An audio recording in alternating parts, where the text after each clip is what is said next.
Toph begins Avatar The Last Airbender as its most lonely character. Even though she has grown up with all the comforts in the world, it has been profoundly dissatisfying for her. Even though she is as old as Aang, she has never had a friend. She has always been protected by her parents, who never consider whether she wants or needs that protection. They have a very specific idea of who she is and who she is supposed to be, and when she demonstrates that she does not want to be this person, that she never has been this person, they reject her decisively. She rightly finds this horrifying. They won't let her be the person she knows she is, so she runs away and joins Team Avatar. Toph never wants to admit that she is lonely. When she is vulnerable with her parents, they shut her down. So she rarely is vulnerable. Much of her journey throughout Avatar The Last Airbender is her learning to form connections with people and really open up. Which is why I find it a little odd that she doesn't end up in a romantic relationship with anyone by the end of the show. Obviously, one does not have to be in a romantic relationship to have close connections and live a satisfied life, but considering the emphasis Avatar puts on pairing up all of its characters, it's more than a little weird that Toph, who is the character whose arc probably would have benefited the most from ending the show in a romantic relationship, doesn't get one. We have Aang and Katara, we have Mei and Zuko, we have Sokka and Suki, but Toph doesn't have anyone. That does not mean she doesn't form any attractions throughout the show. It is heavily implied that she has a crush on Sokka.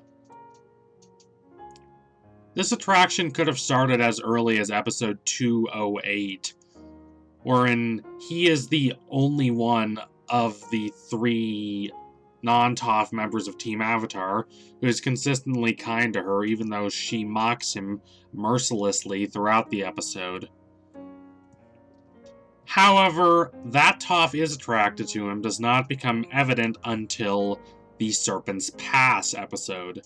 Toph expresses her dismay when Sokka does not thank her after she saves his life. Instead, Sokka only thinks about Suki. This does not necessarily mean she's jealous, but in the context of a later scene in which Toph kisses Suki believing her to be Sokka, it is reasonable to assume that yes, she is jealous. For the most part, this crush goes unmentioned from this point until episode 304, Sokka's Master, even though Toph does make a point of clinging to Sokka in times of distress. In Sokka's Master, she pretends that she doesn't care when Sokka leaves them to go train. But she does. She just covers it up. This is the Toph way. Opening up makes you vulnerable, so conceal those emotions. When Sokka returns, the others embrace him, while Toph turns away and blushes. There's no reason to believe that Sokka knows about Toph's crush on him, but would it really matter if he did? There are a lot of people who would be fine with the Aang and Katara pairing if there was not such a significant age gap between them.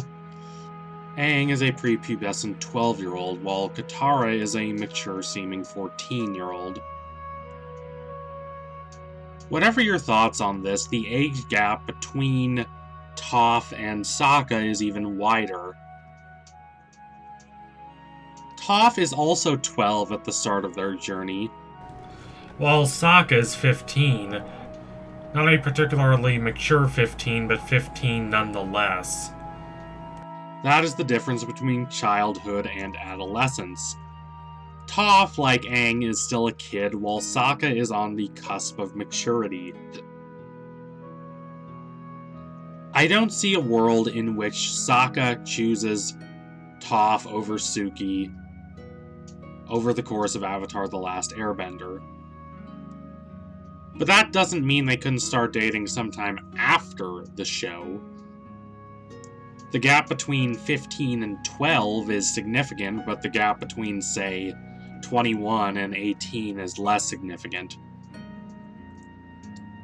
And it should happen. It would be beneficial to both parties.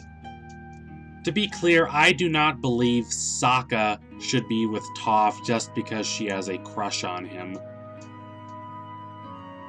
There are a lot of times when you're attracted to someone and you believe a relationship with them would be great, and then you actually get into a relationship with them and reality starts exerting itself, and your fantasy kind of cracks into smithereens. But I don't think Toph would be disappointed if she did end up in a relationship with Sokka. The two of them bring out the best in each other. Sokka, like Toph, is hesitant to be honest with himself and with others concerning what he is going through. Both of them use humor and deflection as a coping mechanism, even though they do not consciously understand this. They're afraid of being hurt, so they obscure their pain. This is a reason Katara lashes out at Sokka in the Southern Raiders, claiming he does not love their mother as much as she did. It is true that Katara, Necklace, and all does seem to have been closer to their mother, and it is also true that Katara probably feels guiltier than Sokka about their mother's death because she was there, and because her mother died to protect her. And indeed, it's not hard to think of Katara's devotion to waterbending as being related to her devotion to her mother. She references this obliquely when she's with Haru in episode 106, but it goes deeper than that, a lot deeper. She feels a burden to become a great waterbender because the Fire Nation heard there was a waterbender in Katara's village, and they wouldn't leave until they found the waterbender, so Katara's mother pretended to be the waterbender so they would take her instead of Katara. However, it is also the case that Katara and Sokka process their grief very differently. Katara is very upfront about it, while Sokka buries it, only bringing it up when he's talking to someone like Toph. Being with Toph also allows Sokka to focus more on his intellect and his compassion, two areas that he is much more adept with. At the start of The Last Airbender, Sokka thinks of himself as a great warrior first and foremost, and his idea of a great warrior is beating up on a bunch of Fire Nation goons. But he is not a great warrior, as Zuko proves in the second episode of the show. When Sokka, dressed in traditional Water Tribe warrior face paint, charges at Zuko, Zuko easily disarms him. True, it doesn't mean you're a terrible warrior if you lose to Zuko. He is one of the most skilled martial artists in the show. He can beat just about anyone in a non-bending showdown. But the extent and rapidity of Sokka's loss nonetheless deflate his warrior ego. It proves he is not who he thought he was. While Sokka does become a significantly better warrior over the course of the show, as demonstrated in episodes like Sokka's Master, episode 304, his journey is more one of self-actualization. He's a dork. He loves his schemes. There's nothing wrong with that. Some of them are quite silly, yes, but some of them are genuinely brilliant, such as his idea to invade the Fire Nation on the day of the solar eclipse. This scheme would have worked if Azula had not overheard them and foiled their plan. Toph, conversely, is the best warrior in the show, and it is not a surprise that she invented metal bending, a brand new and revolutionary form of bending that completely changes this world, as we see by the events of The Legend of Korra. But she has difficulty thinking things out, as demonstrated by the fact that at the end of Season 2, she gets so excited by the idea of her parents wanting to see her that she never contemplates that this could just be a trap. The two of them complement each other well. Together they can focus on what they are best at.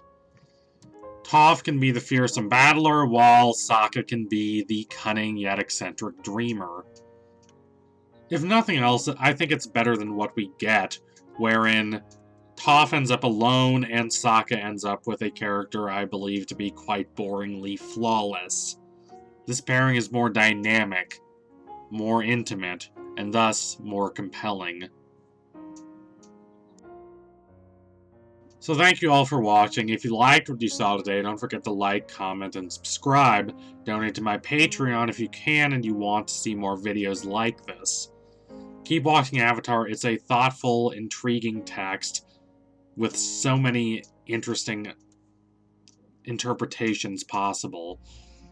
Obviously, you have the grand story of our heroes taking down the Fire Lord, and that's pretty straightforward, but once you get out from the grand hero's journey narrative, you have a lot of really interesting character dynamics and psychological introspection that I love to investigate.